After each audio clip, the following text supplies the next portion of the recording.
नमस्कार दोस्तों, बहुत बहुत स्वागत है आप सभी का आपके अपने इस यूट्यूब चैनल विधिटेरिया में। दोस्तों मैं हूं एडवोकेट मंजीत त्रिपाठी। दोस्तों आज की इस वीडियो में हम लोग बात करेंगे क्रेडिट कार्ड्स की और मल्टीपल क्रेडिट कार्ड्स की। अगर आपका क्रेडिट कार्ड डिफ़ॉल्ट हो गया है, मल्टीपल क्रेडिट कार्ड डिफ़ॉल्ट हो गया है, तो आपको बिल्कुल भी डरने की ज़रूरत नहीं है।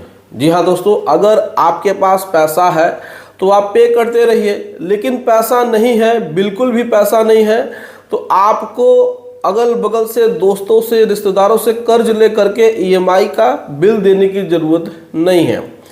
अब मान के चलिए कि आपने क्रेडिट कार्ड इस्तेमाल किया, पिछले 3 से 4 साल से इस्तेमाल कर रहे हैं, अभी तक तो देते आए हैं, लेकिन अब आपकी आर्थिक स्थिति ठीक नहीं है और अभी आने वाले कुछ सालों तक वो ठीक नहीं होगी। लेकिन आप सोचते हैं कि जैसे तैसे करके इनका मिनिमम ड्यू देते रहें, तो इसमें आपको नुकसान सबसे ज़्यादा होगा। मिनिमम ड्यू देखिए, पेमेंट करने का कोई फ़ायदा होता नहीं है, लेकिन आपके मन में एक रिकवरी का डर होता है, एक बैंक के लीगल एक्शन का डर होता है। तो बैंक के लीगल एक्शन और रिकवरी से आपको डरने की ज़रूरत नहीं है। इस वीडियो में हम आपको कुछ डिटेल्स बताएंगे, आप उन डिटेल को फॉलो करेंगे तो आप जानेंगे और समझेंगे कि कितना आसान होता है इनसे लड़ना और कितना आसान होगा आपको इस टेंशन से बाहर आना। क्योंकि देखिए, अगर आप मिनिमम ड्यू पे भी करते हैं तो भी आपका कुछ भला होने वाला नहीं है। तो इसीलिए अगर आपके पास पैसा नहीं है तो बिल्कुल भी डरने की ज़रूरत नहीं है, परेशानी की कोई बात नहीं है, क्योंकि ये सिक्योर लोन की कैटेगरी में नहीं आता है कि बैंक आपकी प्रॉपर्टी जब्त कर लेगा। अब बैंक अपने रिकवरी एजेंट आपको भेजेगा तो कोई दिक्कत नहीं है। रिकवरी एजेंट आएंगे, दरवाजे पर खड़े होंगे, चले जाएंगे, क्योंकि अनसिक्योर लोन का बेनिफिट यही होता है कि जब तक बोरोवर तैयार नहीं होता है तब तक बैंक कुछ नहीं कर सकता है। बैंक ज़्यादा से ज़्यादा क्या करेगा, चाहे एनबीएफसी कंपनी ज़्यादा से ज़्यादा क्या करेगी, वो लीगल नोटिस भेजेगी। उस लीगल नोटिस का जवाब मत दीजिए, नोटिस रिसीव कर लीजिए। अगर वह आपको रिकवरी एजेंट के माध्यम से परेशान करते हैं तो परेशान होने की ज़रूरत नहीं है। रिकवरी एजेंट आपके दरवाजे पे आए, आप प्रेम से बोल दिएगा सर मैं अगले महीने दे दूंगा। फिर आए अगले महीने, बोलिएगा सर पैसा नहीं है अगले महीने। तो बस आपको इसी तरीके से टालना है जब तक कि आपके पास पैसा सेटलमेंट का न हो जाए। दूसरी बात यह है कि अगर आपको रिकवरी कॉल्स आते हैं, फर्जी कॉल्स आते हैं कि हम इस थाने से बोल रहे हैं, हम ये एडवोकेट बोल रहे हैं, आपके खिलाफ 420 हो जाएगा, कुछ होता नहीं है। आज तक किसी भी कर्जदार को जेल नहीं हुई है। टेंशन की बात नहीं है कि आपके ऊपर एफआईआर हो जाएगा, आपके ऊपर 420 का मुकदमा लग जाएगा, ऐसा बिल्कुल भी नहीं है। अगर आपने पैसा दिया हुआ है, कुछ ईएमआई दी हुई है, तो यहाँ पर 420 काम नहीं करेगी। 420 का मतलब ये होता है कि आपने साजिशन दूसरे के डॉक्यूमेंट पे लोन लिया और 1 रुपये भी बैंक को नहीं दिया, लेकिन आप तो यहाँ पर अपना इंस्टॉलमेंट, अपनी ईएमआई, अपना बिल पेमेंट करते आए हैं। तो फिर इसमें कोई भी 420 का केस नहीं बनता है, तो इससे आपको डरना नहीं है। अब वो आपके खिलाफ आर्बिट्रेशन कराते हैं, तो आर्बिट्रेशन की जब नोटिस आती है तो आर्बिट्रेशन के नोटिस का आपको ऑब्जेक्शन बना के भेज देना है। सिर्फ और सिर्फ यही करना है। आर्बिट्रेशन में आपको अपीयर नहीं होना है। आर्बिट्रेशन की नोटिस आए तो बस उसको रिसीव कर लीजिए, ऑब्जेक्शन दे दीजिए। उस अवार्ड का, यानी कि आर्बिट्रेशन में जो अवार्ड इशू होता है उसका भी कोई खास मतलब होता नहीं है। लास्ट में बैंक अपने आप जब थक हार जाएगी तो आपको सेटलमेंट के लिए खुद ही ऑफर कर देगी। लेकिन आप एकदम परेशान हो करके सोचेंगे कि मल्टीपल लोन है, मल्टीपल हमारे पास क्रेडिट कार्ड है और ये सारे के सारे अनसिक्योर्ड है, तो बैंक हमारे खिलाफ बहुत सारा कुछ कर सकता है, तो ऐसा कुछ नहीं होता है। बिल्कुल भी घबराने की बात नहीं है।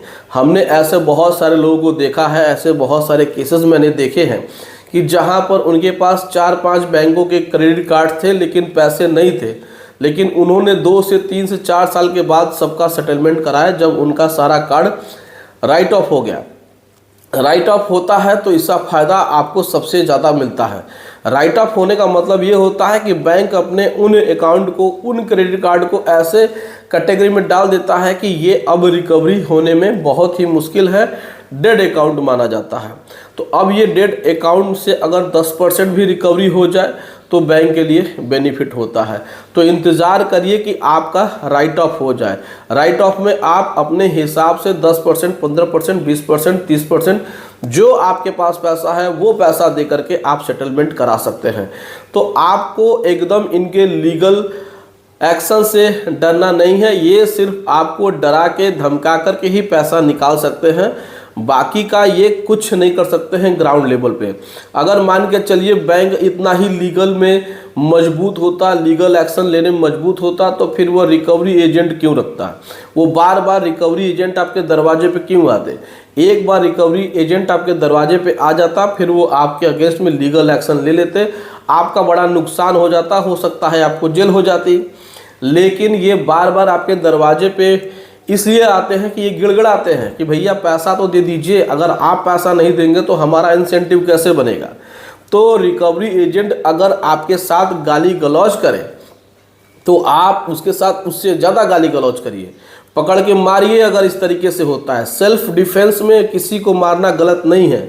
अगर कोई भी आपके दरवाजे पे चढ़ के बदतमीजी करे तो आपको गांधी जी नहीं बनना है। देखिए, हम सीधी सी बात कहते हैं कि अगर आपके सम्मान के खिलाफ कोई ठेस पहुंचाए तो आप एकदम उनका अच्छी तरीके से ट्रीटमेंट करिए, इसमें कोई बुराई नहीं है। हाँ, लीगल नोटिस देने के लिए वो उत्तरदायी हैं, लीगल नोटिस देने के लिए उनका काम है कि वो लीगल नोटिस दे सकते हैं। लेकिन अगर वो पर्सनली कुछ भी करते हैं तो आप अपने बचाव में कर सकते हैं, डिफेंस अपना कर सकते हैं। लीगल एक्शन जब तक कोर्ट से कोई केस न हो, लेकिन कोर्ट में केस करने के लिए भी बेस चाहिए, आधार चाहिए। और जब कोर्ट में भी केस होता है तो आप देखते हैं कि कोर्ट में केस लंबित होते हैं, आप भी अपना एडवोकेट अपॉइंट करके केस को लड़ सकते हैं।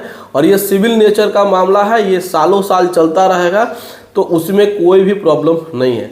हमारे पास बहुत से ऐसे क्लाइंट हैं कि जिनका बैंकों के साथ केस तकरीबन 8 से 10 साल से चलता आया है और वो सिविल कोर्ट में अभी तक लटका हुआ है। बैंक कह रही है कि सेटलमेंट कर लीजिए, लेकिन क्लाइंट हमारे कह रहे हैं कि हम तुमको जितना सेटलमेंट में पैसा देंगे, हम अपने एडवोकेट को फीस दे देंगे, तुमको तो पैसा बिल्कुल भी नहीं देंगे। तो आप लोग के मन में जो डर है रिकवरी एजेंट का, लीगल एक्शन का, एडवोकेट की नोटिस का या आर्बिट्रेशन के नोटिस का, तो ये सारे डर को एकदम आप अपने दिल दिमाग से निकाल दीजिए। आप अपनी लाइफ को अच्छे से जीजिए। जब आपके पास पैसा होगा तब जा करके आप सेटलमेंट करा लीजिएगा। अनसिक्योर्ड लोन का सबसे बड़ा बेनिफिट यही है कि जब बोरोर तैयार होगा तभी जाके सेटलमेंट होगा। तो आपको डरने की बिल्कुल ज़रूरत नहीं है, परेशान होने की बिल्कुल ज़रूरत नहीं है।